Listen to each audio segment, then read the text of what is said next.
Bharat Ratna doctor Bhimrao Ambedkar को कोटि कोटि नमन। ये कार्यक्रम डॉक्टर भीमराव अंबेडकर के जीवन पर आधारित है, जहां भारत की जनता के प्रति उनके योगदानों को पूरी सजगता से चित्रित और रेखांकित करने का प्रयास है। कार्यक्रम में दिखाई गई घटनाएं लब्ध प्रतिष्ठ पुस्तकों से ली गई हैं। इस कार्यक्रम के जरिए चैनल की ओर से एक विश्वसनीय, सजग और सकारात्मक प्रयास है कि डॉक्टर बाबा साहेब भीमराव अंबेडकर के जीवन की संघर्ष यात्रा एवं गौरव गाथा पूरे आदर के साथ घर घर पहुंचे और उनके योगदानों से सभी संपूर्णता में परिचित और आह्लादित हों।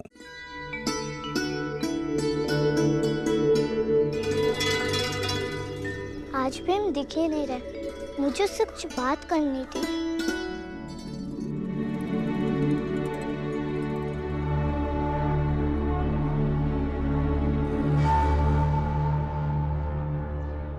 रुक रुक रुक रुक रुक। ए लड़की रुक। तुझे किसी ने बताया नहीं कि जब सामने से कोई आता हो तो दूसरी तरफ घूम के मुंह छुपा लेना होता है?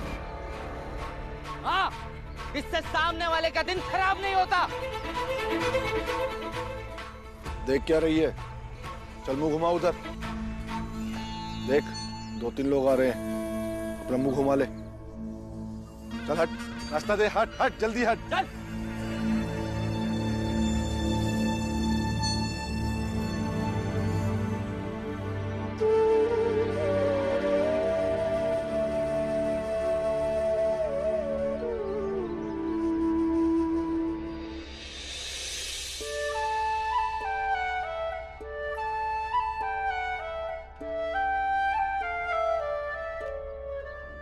मैं तुम्हें कब से ढूंढ रही हूँ। मुझे तुमसे कुछ बात करनी थी। पहले तुम लोग दोनों इधर आओ, चलो।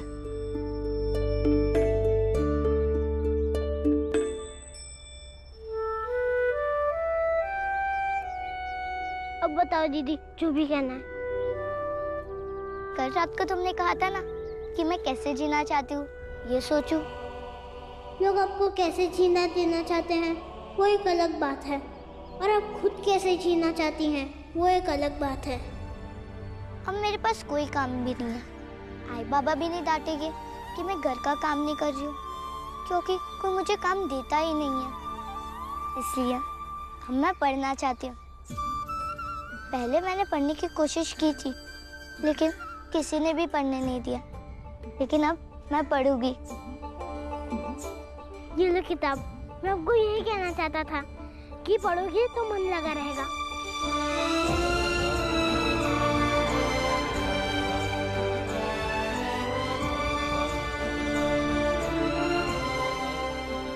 लेकिन माधवी, फिलहाल किताब छुपा लो। कोई देख लेगा तो पंचायत बैठ जाएगी।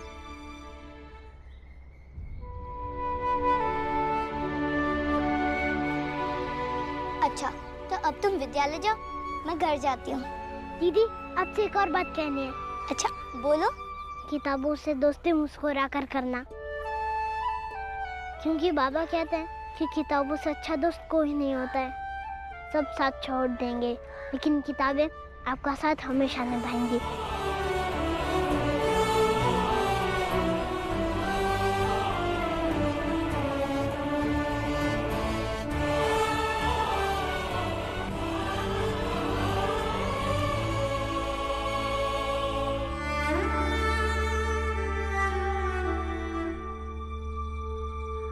सेठ जी,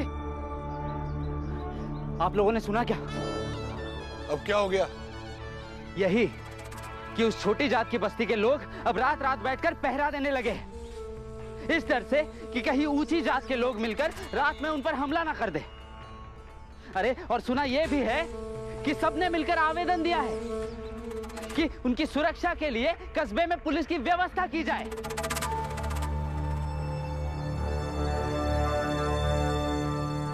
मतलब वो लोग सुरक्षा कवच बना रहे हैं? जो करते हैं उन्हें करने दो। सही मौका मिलने पर इलाके के पूरी छोटी जात वालों का एक साथ हिसाब कर देंगे।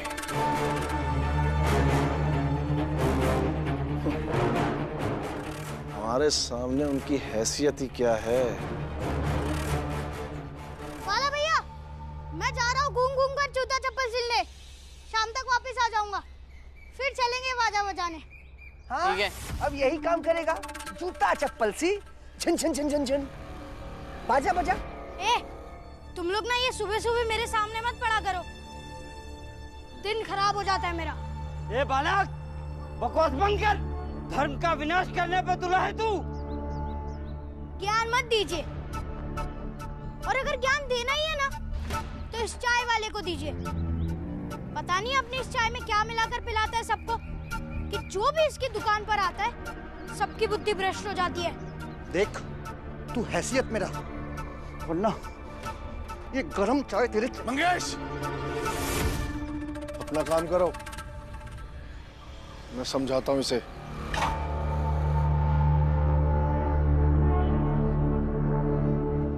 तू ना सुधर जा। तू जो ये घूम घूम के जूता चप्पल सिल के या पॉलिश करके जितना पैसा कमाएगा ना, उतना मैं तुझे दे दूंगा। ले, रख इसे और चुपचाप अंदर चला जा। ये ले। देख, तू माने या ना माने, हम माने या ना माने, लेकिन दुनिया तो यही कहेगी ना कि सेठ धनसुख लाल का लड़का जूते चप्पल सिलता है। हम पे हंसेंगे लोग। अपनी इज्जत बचाने के लिए मैं तुझे ये पैसे दे रहा हूँ। ये ले, रख ले और अंदर चला जा। ऐसा है कि हमारे जात के लोगों को ना पैसा ऐसे नहीं दिया जाता है, जमीन पर फेंक दीजिए।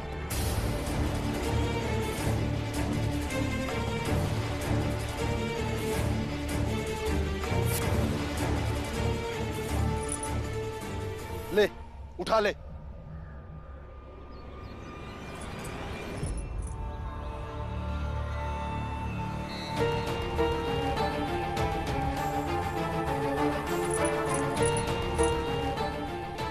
जितने पैसे में मेरे बाप ने मुझे खरीदने की कोशिश की है ना, उससे ज्यादा कीमत मैं आपको दे रहा हूँ। इन पैसों से बहुत सारी चाय बन जाएगी, सबको पिला दीजिए। लेकिन हमारे जात के लोगों की हैसियत वाली बात ना बस अपने दिमाग से निकाल दीजिए। ये क्या बदतमीजी है? जो थोड़ी देर पहले आप कर रहे थे।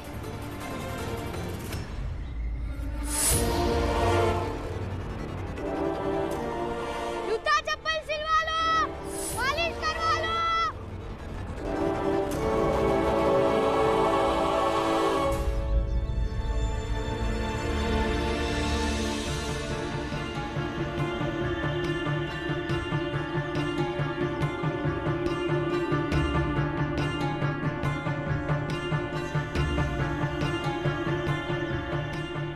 अरे, तूने अभी तक खाना नहीं बनाया?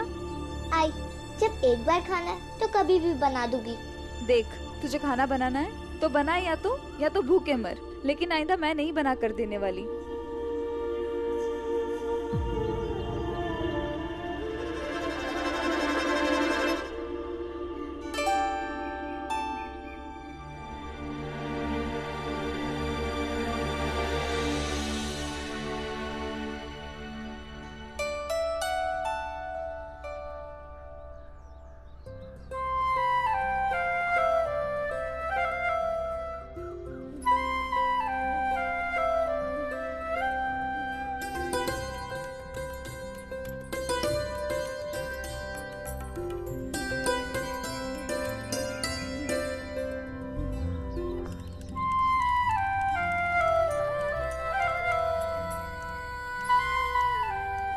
किताबों से दोस्ती मुस्कुरा कर करना, क्योंकि बाबा कहते हैं कि किताबों से अच्छा दोस्त कोई नहीं होता है। ज्ञान रतन का जतन कर, माटी का संसार। हाय कबीरा फिर गया, फीका है संसार, फीका है संसार। आज सच में अच्छा लग रहा है। एक बात समझ में आई, लोगों से मुंह फेरने पर नए रास्ते दिखते हैं। मेरे समाज वालों ने मुझसे कहा कि मैं दूसरी तरफ मुंह कर लूं, और दूसरी तरफ जब देखा तो पढ़ाई की दुनिया दिखी। शायद ये नई दुनिया ही मुझे जीने का दूसरा अवसर देगी, और ये सब भीमराव के कारण हुआ। धन्यवाद भीमराव। और हाँ, जैसा तुमने कहा था कि किताबों से दोस्ती मुस्कुरा कर करनी चाहिए, तो मैंने मुस्कुराते हुए किताबें खोली है। आज दीदी ने खुद पढ़ने की बात की, मैंने अपनी किताबों ने पढ़ने दे दी। बहुत अच्छा किया। आज तुमने अचार से भी ज्यादा अच्छी चीज दीदी को दी है। हाँ, आज मुझे दिल से बहुत अच्छा लग रहा है। भीम, तुम्हारा दिल बहुत सच्चा है और तुम्हारी सोच बहुत अच्छी है। जब तुम बड़े हो जाना ना, तो अपनी सोच को इतना ही सच्चा और अच्छा रखना, वरना ये समाज में तो ज्यादातर लोगों की सोच बुरी ही है। ये किस छोटी जाति वाले बच्चे से बात कर रही है तू? दिमाग है कि नहीं? पता है किससे बात कर रही है तू? तो किससे बात करूं? हमारी जात में कौन है जो मुझसे बात करता है? किसी से बात करने की कोई जरूरत नहीं है। चुपचाप घर में शांति बैठ सकती है। यानी कि मैं मरने से पहले ही खामोश हो जाऊं? लोग तो वैसे भी मुझसे बात नहीं करते हैं और तू भी तो नहीं सुनता है। सुनना जरूरी है क्या? आप इनसे ऐसे क्यों बात कर रहे हैं? मेरी मर्जी, कैसे ही बात करूं, बेटा हूं इसका। फिर तो आपको इनके साथ ऐसे बिल्कुल भी बात नहीं करनी चाहिए। कोई अपनी आई से ऐसे बात करता है? तू चुप कर और मेरी बात सुन ध्यान से। नहीं रहूंगा चुप। और आप मेरी बात सुनिए। आपके पिता नहीं है, बस माँ है। जिस परिस्थिति में काकी जी रही है, ऐसे में उन्हें सबसे ज्यादा जरूरत आपकी ही है। और आप हैं कि उनकी बात तक सुनने के लिए तैयार नहीं। एक छोटी जात का बच्चा होकर ऐसे बात कर रहा है एक बड़ी जात के आदमी से? तेरी तो रुक,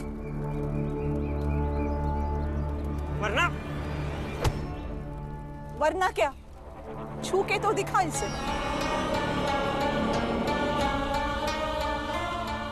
काश मैंने तुझे बहुत पहले थप्पड़ मार दिया होता ना, तो आज तू शायद सुधर गया होता। और हाँ, भीम तो छोटी जात का है, लेकिन तेरी माँ तो तेरी जात की है ना। फिर तू कौन सा अपनी माँ का सगा हो गया रे?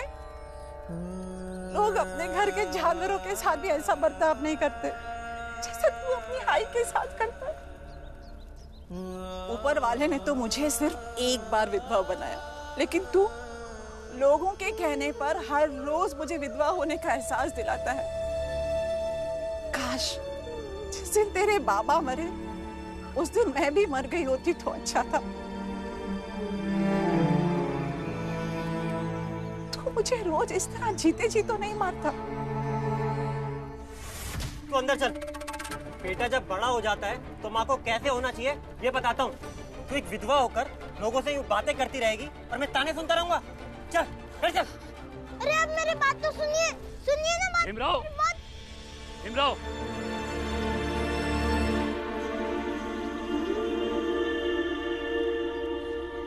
घर घर के झगड़े सुलझाने की जिम्मेदारी तुम्हारी नहीं है। लेकिन गुरुजी, एक बेटा अपनी माँ से ऐसे बात कैसे कर सकता है?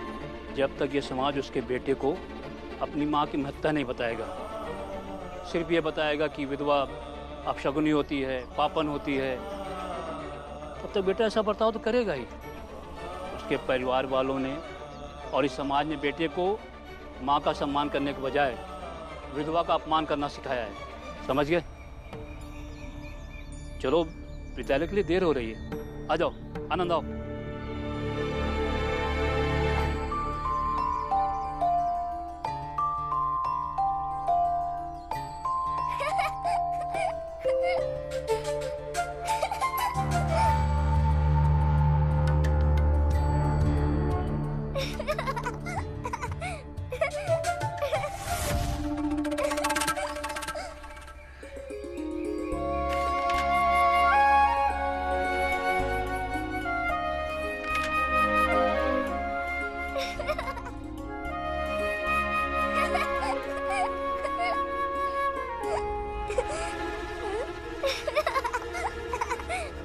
पागलों की तरह तू हंस क्या रही है और तू कर क्या रही है ये?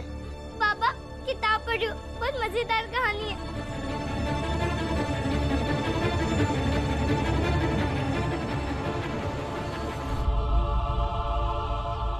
मुझे अंदाजा है कि नहीं, अगर किसी को पता चला कि तू विधवा होकर हंस रही है तो पता नहीं लोग क्या क्या बातें करेंगे। बवाल मच जाएगा। एक विधवा को हंसना मना है, इससे पाप चढ़ता है। लेकिन नहीं, हंसी तो अंदर से आती है, उसे कोई कैसे रोक सकता है? और हंसने वाली चीज पे हंसूगी ना, और ऊपर वाले ने हंसी बनाई है, फिर इस पे पाप कैसे चढ़ेगा? ये मुझे दे दो, मुझे दे। यही है ना तेरी हंसी की जड़? इस जड़ को ही खत्म कर देता हूँ मैं। आए बाबा, दिन रात मैं ऐसे ही बैठी रहती हूँ, पढ़ लोगे तो मन लगा रहेगा। अरे तो पूजा पाठ में लगाना मन। और तू भूल गई, इन्हीं किताबों के कारण तू उस भीमराव से मिली थी, और तभी से हमारी, तेरी, कामदा की, सबकी बर्बादी की शुरुआत हुई थी। तू फिर से इन्हीं किताबों को पढ़ने की जिद कर रही है? इसे मैं अभी फाड़ करके इसे जला कर रख दूंगा मैं। भाऊ, भाऊ। तू जला इसे, तू जला। अभी आ रहा हूं मैं।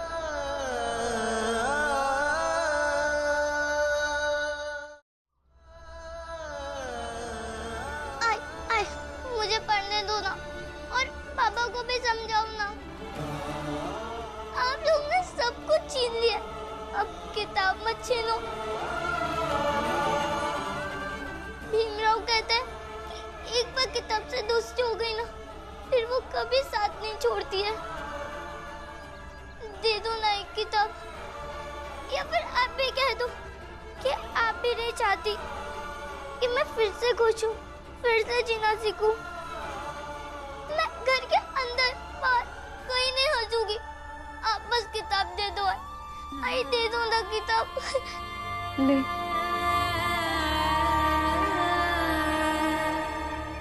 लेकिन तेरे बाबा से छुपा कर पढ़ना, और हमेशा याद रखना कि मैं इस समाज में रहने वाली एक औरत हूँ, जिसे इस समाज के खिलाफ जाने की अनुमति नहीं है। तुझसे विधवा धर्म का पालन करवाना मेरी जिम्मेदारी है, साथ साथ मेरी मजबूरी भी है।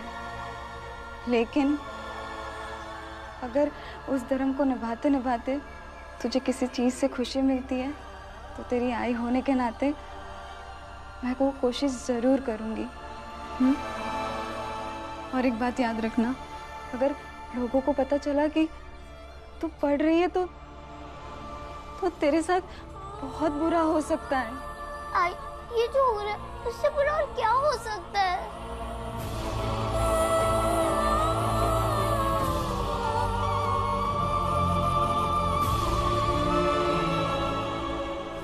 ज़बान बहुत चलती है तेरी माधवी। अब देख कैसे तेरी जिंदगी नरक बनाती हूँ।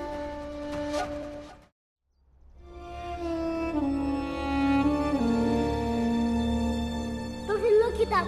मैं भी आपसे यही कहना चाहता था कि पढ़ोगे तो मन लगा रहेगा।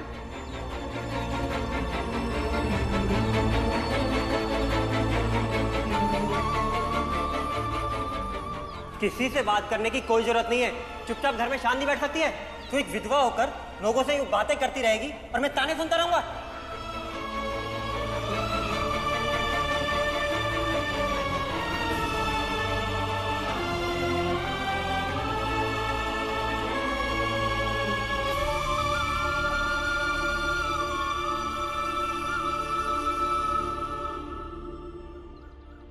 भीमराव,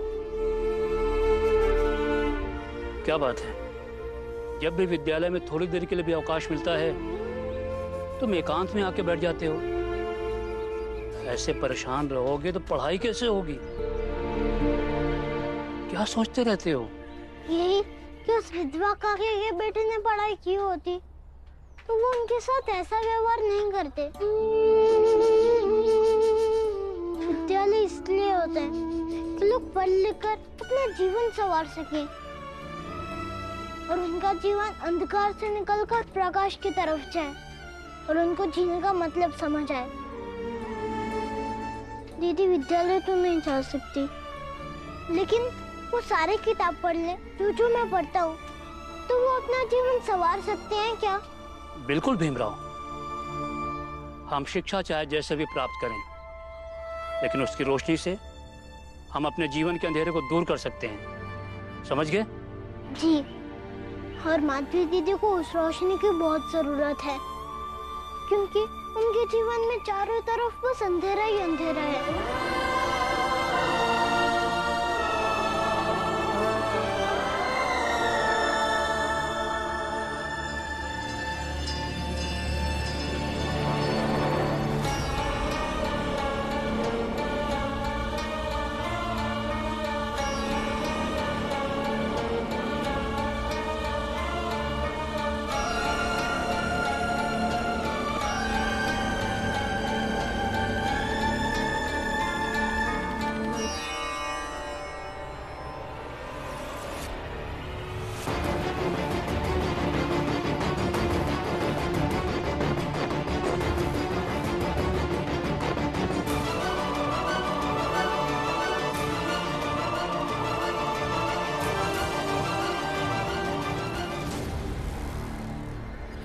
बाहर निकलो, बाहर निकलो।